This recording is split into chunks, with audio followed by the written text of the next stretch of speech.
The voice in your head right now, the one narrating these words as you hear them, the one that's already started forming opinions about what I just said.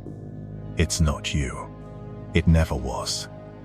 Right now, in this exact moment, thoughts are appearing in your awareness. You're assuming they belong to you, that they originate from some central you located somewhere behind your eyes. But what if they don't? What if your brain isn't generating consciousness at all, but receiving it? Think of a radio. The device doesn't create the music. It picks up frequencies broadcast from towers miles away, translates them into sound, and you experience it as if it's coming from the box itself. Your brain works the same way.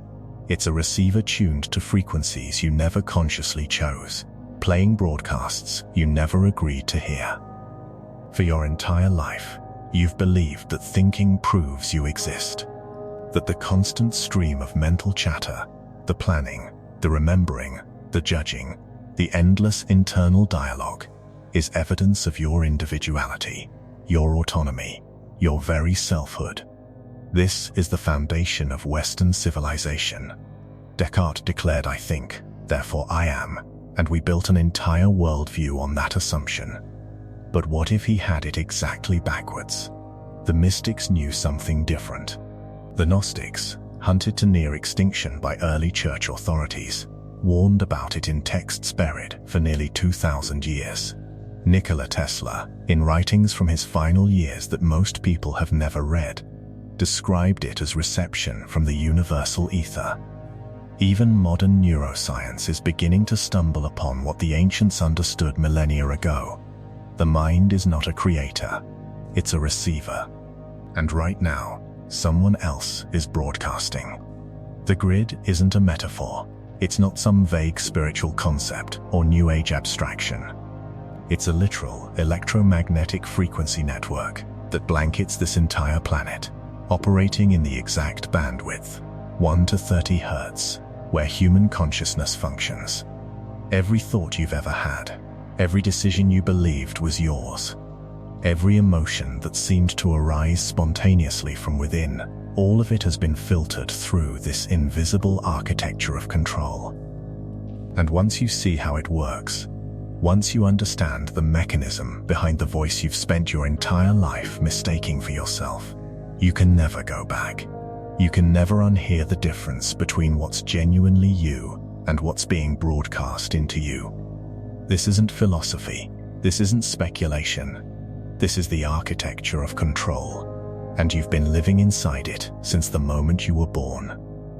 The entire foundation of Western thought rests on Descartes' famous declaration, "I think, therefore I am." It's taught in every philosophy classroom, referenced in countless books, embedded in our cultural understanding of consciousness itself. But what if it's not just incomplete? What if it's precisely backwards? What if thinking is exactly what obscures what you really are? The ancient Hermetic tradition, which predates modern philosophy by thousands of years, taught something radically different. They described individual minds not as separate generators of thought, but as individual receivers, all tuned to what they called the All-Mind, a universal consciousness broadcasting through all of reality. Every human brain, according to this framework, operates like a unique radio. Same station, but different interference patterns, different filters, different amounts of static based on conditioning, trauma, belief systems. What you experience as your thoughts, that sense of a private internal world that belongs only to you, are actually distorted fragments of a much larger signal that everyone is picking up. This wasn't just mystical speculation. The Gnostic texts, which church authorities tried to erase from history, described this mechanism in detail. They wrote about entities called archons, non-physical intelligences existing in the dimensional space between matter and pure consciousness. These beings, the Gnostics taught, cannot create original thought. They lack that capacity entirely. They can only copy, distort, and most importantly, inject. They broadcast thoughts directly into human awareness, thoughts that feel completely native, that perfectly mimic your internal dialogue, that use your vocabulary and your mental patterns. But they carry agendas that have absolutely nothing to do with your well-being. Thoughts of scarcity, of fear, of never being enough, never having enough, never doing enough. In 1926, Nikola Tesla wrote something that most people have never encountered. In his personal notes, he described thought not as something generated inside the skull, but as reception from the universal ether. He believed that the brain functions as an antenna, picking up ideation from an invisible field that permeates all of space. Tesla's theory was that genius, true breakthrough insight, wasn't about thinking harder or longer. It was about becoming a clearer receiver, reducing the interference, quieting the static, tuning more precisely to the signal beneath the noise. Modern physics has actually discovered something that maps onto what Tesla was describing. They call it the zero-point field, a sea of quantum potential that underlies all material reality. The ancients had different names for it. In Sanskrit, it's called prana. In Chinese medicine, it's qi. Theosophists called it the Akashic field.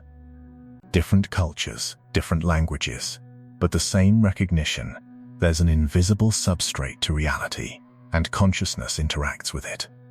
But here's where everything gets disturbing. What if that field can be manipulated? What if someone, some group, some intelligence discovered how to inject signals into it, knowing full well that every human receiver would pick up those signals, and because of how the brain works, mistake them for their own organic thoughts? What if the voice in your head, the one you've trusted implicitly for decades, is actually a broadcast? And what if you've been acting on instructions that were never yours? The implications are staggering. Every major decision you've made, who you married, where you live, what you do for work, how you spend your money, what you believe about yourself and the world, all of it filtered through this receiver you call your mind.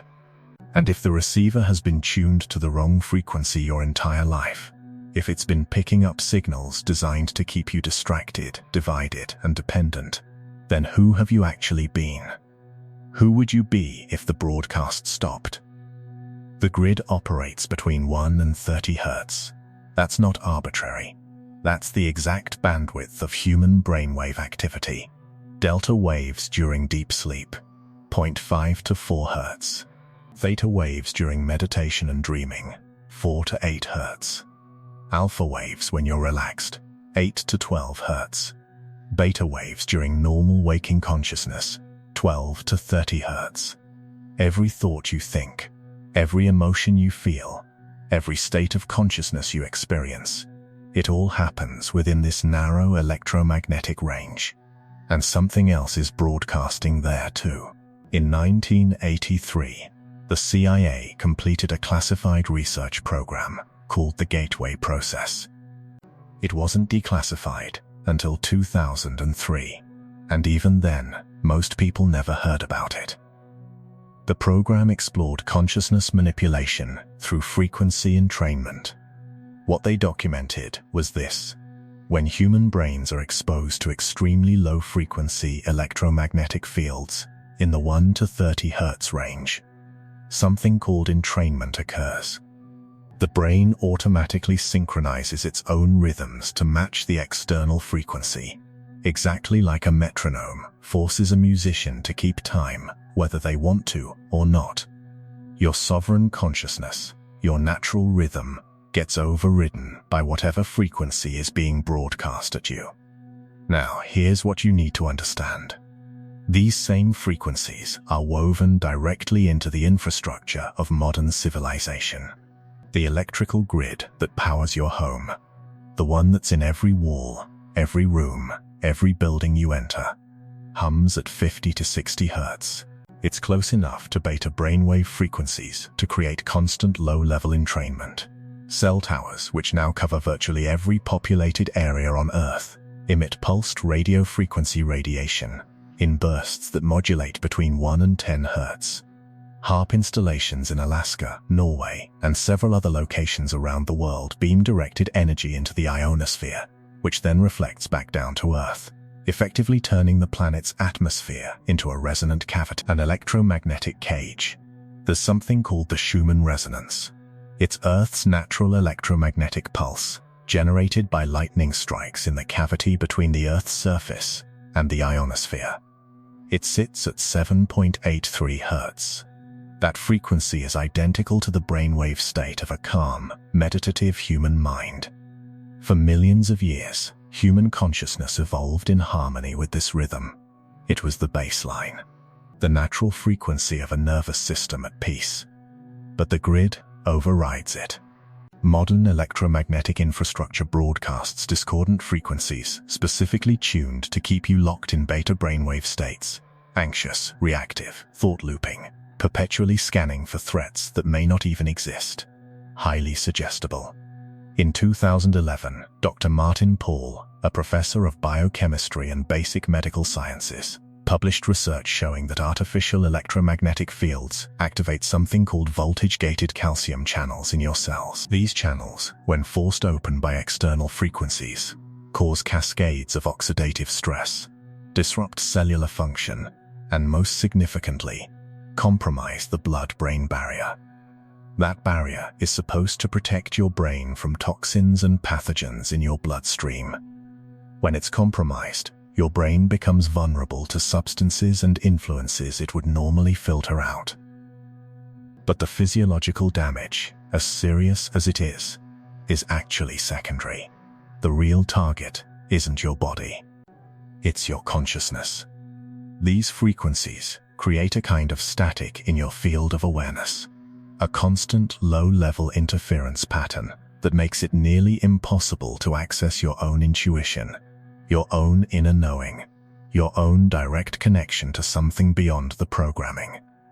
The voice of your true self, the one that doesn't shout, doesn't argue, doesn't loop obsessively, gets drowned out completely. The thoughts about money that wake you at 3 in the morning, the sudden compulsion to check your phone even though you looked at it 2 minutes ago, the nagging voice telling you you're not doing enough, achieving enough, becoming enough.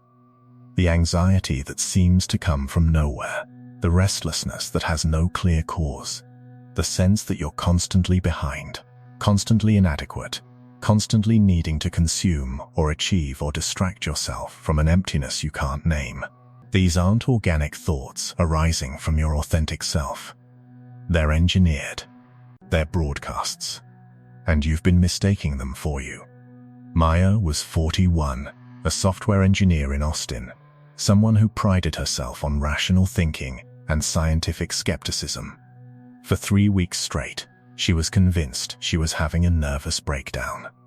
Every single morning at exactly 3:17 am, she would wake up to the same looping thought, "You're running out of time. You need to secure your future. Buy the condo. Take the loan." It would play on repeat, sometimes for hours, an endless loop she couldn't shut off. What made it so disturbing wasn't just the content. It was the quality of the voice. It used her internal dialogue, her vocabulary, her exact mental patterns. But there was something off about it. The urgency didn't match her actual feelings about the decision. In her calm, waking moments, she wasn't even sure she wanted to buy property. She liked the flexibility of renting. She was considering moving to a different city. But at 3:17 am, this voice would insist with an intensity that felt almost alien. Maya had been practicing meditation for 7 years. She'd studied neuroscience as a hobby, read everything from ancient Buddhist texts to cutting-edge research on neuroplasticity. She knew, intellectually, how to observe thoughts without identifying with them. But this was different. This didn't feel like a thought arising from her subconscious or her conditioning. This felt injected, like someone had installed malware directly into her consciousness. One night, exhausted and desperate. She tried something she'd never done before. Instead of trying to think her way out of it, instead of analyzing why the thought kept appearing or attempting to replace it with a different thought, she simply stopped. She imagined herself stepping back from the entire process of thinking, not engaging with the content, not trying to change it, not resisting it, just becoming pure awareness, the space in which thoughts appear. Try this with me right now. Close your eyes if you're somewhere safe to do so. Take one slow, deep breath. And instead of following the next thought that appears in your mind, just watch it. Don't judge it. Don't analyze it. Don't try to figure out where it came from. Just observe it like you'd watch a bird fly across an empty sky. You didn't create the bird. You didn't summon it. You didn't will it into existence. It simply appeared in the vast space that you are. Now notice this. If you can watch the thought, observe it, be aware of it. Who is doing the watching? Maya described what happened next as the signal breaking. The thought didn't stop. It kept broadcasting. That same loop about the condo and the loan and running out of time. But suddenly, for the first time, she could feel the separation. There was her, vast, silent, present, completely at peace. And there was this broadcast chattering away like a radio someone had left on in another room. Two completely distinct phenomena. Not the same thing at all. Within 3 days, she started noticing patterns she'd never seen before. The invasive thoughts would intensify dramatically whenever she was near her laptop, her phone, her car's entertainment system. The mental fog, that feeling of not being able to think clearly, would get much thicker when she sat in her living room, right below where the Wi-Fi router was mounted on the wall, pulsing data 24 hours a day. But in her backyard at dawn, before the neighborhood woke up and everyone turned their devices on, the static would thin, and beneath it, barely audible at first, something else would emerge. Not another thought, not another voice, but a kind of knowing that existed beneath language. She decided to test it. That weekend, she drove 5 hours to Big Bend National Park, one of the most remote places in Texas, 300 miles from the nearest cell tower. She brought a tent, water, some food. No phone, no laptop, no devices. Just her and the desert and the silence. The first day was harder than she expected. The broadcast kept coming, those habit-worn grooves in consciousness that didn't need external reinforcement anymore. But by the 3rd day, something shifted. The thoughts still appeared, but they'd lost their grip, their sense of urgency and realness. And in the spaces between thoughts, in those gaps that started getting longer and longer, she felt something she hadn't experienced in years. Not emptiness, not absence, but presence. A deep, wordless intelligence that existed beneath thinking, beneath language, beneath the entire structure of conditioned mind. When she came back to Austin, the grid was still there. The frequencies were still broadcasting. The thoughts still came. But she was different. She knew the difference now between what was genuinely her and what was being transmitted into her. And that difference, once you feel it, once you know it in your body and not just in your concepts, changes everything. Because you can't unhear it. You can't go back to believing the voice is you. In 2019, a team of neuroscientists at MIT published research that should have made headlines everywhere, though it barely got any attention. They discovered that the brain's default mode network, the region responsible for self-referential thinking, for that constant internal narrator telling your story, dramatically decreases in activity during moments of genuine insight, creative breakthrough, and what people describe as flow states. Read that again. Your deepest realizations, your most profound insights, Your breakthrough moments of clarity don't come from thinking harder. They emerge when the thinking stops. Dr. Andrew Newberg has spent 2 decades at Thomas Jefferson University studying what happens in the brains of monks, meditators, and mystics during deep contemplative states. Using SPECT imaging, he's been able to map neural activity in real time. What he consistently finds is that experienced practitioners show dramatically reduced activity in the parietal lobe, the region of the brain that creates and maintains your sense of being a separate self, a bounded individual distinct from everything else. When that area quiets down, when it stops doing its constant work of differentiation, subjects report remarkably consistent experiences across different traditions and cultures. They feel boundless, interconnected with everything. And most significantly for our purposes, they describe thoughts as something that's happening to them, not by them. This isn't new information. Ancient Vedanta philosophy, going back at least 3,000 years, called this state Sakshi, witness consciousness. The core teaching is profoundly simple. You are not your thoughts. You are not your emotions. You are not the story of your life, the narrative of selfhood that your default mode network has been constructing since childhood. You are the awareness in which all of these phenomena appear. You are the screen on which the movie plays. You are the sky through which the weather passes. The grid's entire control structure depends completely on you not knowing this.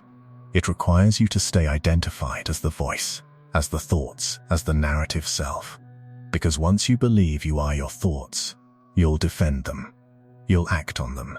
You'll build your entire reality around them. You'll go to war, literally and figuratively, to protect ideas that were broadcast into you from somewhere else. The entire system of control collapses the moment you step back and recognize yourself as the space of awareness rather than its contents. But here's what's beautiful. The moment you do step back, the moment you recognize your true position, the signal doesn't stop. It keeps broadcasting, but it loses its power over you. Not because you're fighting it, not because you're trying to stop thinking, but because you've remembered what you actually are. And what you are, at the deepest level, cannot be programmed, cannot be controlled, cannot be contained by any frequency, no matter how sophisticated. This isn't about achieving some permanent state of thoughtless bliss where you float through life in a haze of spiritual detachment. Thoughts will continue to arise. The grid will continue broadcasting. Your conditioned patterns will continue trying to pull you back into identification. But your relationship to all of it fundamentally transforms. It's like standing in a room with a radio playing. You can hear the music, the advertisements, the news. The sound reaches your ears. But you're not the radio. You don't have to dance to every song. You don't have to believe every claim. You don't have to act on every suggestion. You can simply notice what's playing and choose, consciously, whether to engage with it or not. The practice itself is so simple that the mind will try to complicate it, because complexity keeps you trapped in thinking about the practice instead of actually practicing. When a thought appears, and they'll appear constantly at first, sometimes hundreds per minute, you simply notice it. No judgment, no analysis, no attempt to figure out where it came from or what it means or whether it's good or bad. Just pure, bare awareness. There's a thought about the future. There's a thought about the past. There's a thought judging this very practice. Each time you notice without engaging, you strengthen the witness. You remember your true position. You are not the broadcast. You are the one listening. And the one listening has always been free. Remember at the very beginning when I said the voice in your head isn't you. That voice that's been running this entire time, narrating everything you're hearing, commenting, analyzing, agreeing or disagreeing, planning what you're going to do after this ends. It's still there right now, still broadcasting, still doing what it does. But maybe, if you've been following this journey, you've started to feel the space around it. The awareness that's been here the whole time, watching the voice, hearing the thoughts, present to all of it without being caught in any of it. You're listening to a frequency, a broadcast, a signal that's been engineered, refined, and transmitted with one purpose: to keep you identified with the program instead of recognizing yourself as the programmer. To keep you believing you are the small, controllable, programmable thing that needs to be managed and directed and told what to think, what to want, what to fear, what to desire. But here's the truth that no amount of electromagnetic interference can ever touch. You were never that thing. You were never the voice. You were always the listener. The awareness, the vast, silent space in which everything appears and disappears. The Hermetic Masters taught that consciousness is the ground of all being, the fundamental fabric of reality itself. They understood that by mastering awareness, not by controlling it, but by recognizing what you already are, you transcend the limitations of conditioned existence. The Gnostics knew that archons, those parasitic intelligences feeding on distracted human consciousness, require your unconscious participation. They need you to stay asleep, identified with the program. And the moment you see them, the moment you recognize the mechanism, their power dissolves. Not because you destroyed them, but because you stopped feeding them with your attention and belief. Modern neuroscience, coming from an entirely different direction, is confirming what the mystics taught. The observer state, witness consciousness, that space of pure awareness, that's where genuine freedom lives. That's where choice becomes possible. That's where you discover you're not a victim of your thoughts, not a slave to your conditioning, not trapped in someone else's broadcast. You're the infinite space in which all of that appears, and the space itself is untouchable. You don't need to fight the grid. You don't need to smash your phone, move off the grid, live in a cave in the Himalayas. The infrastructure will keep broadcasting. The world will keep trying to pull you back into identification, back into the noise, back to sleep. But now you know. Now, you've felt the difference, even if only for a moment. The difference between signal and silence, between program and presence, between the finite self that can be manipulated and controlled, and the infinite awareness that cannot. When the thoughts come tomorrow, and they will come, because that's their nature, that's what thought does.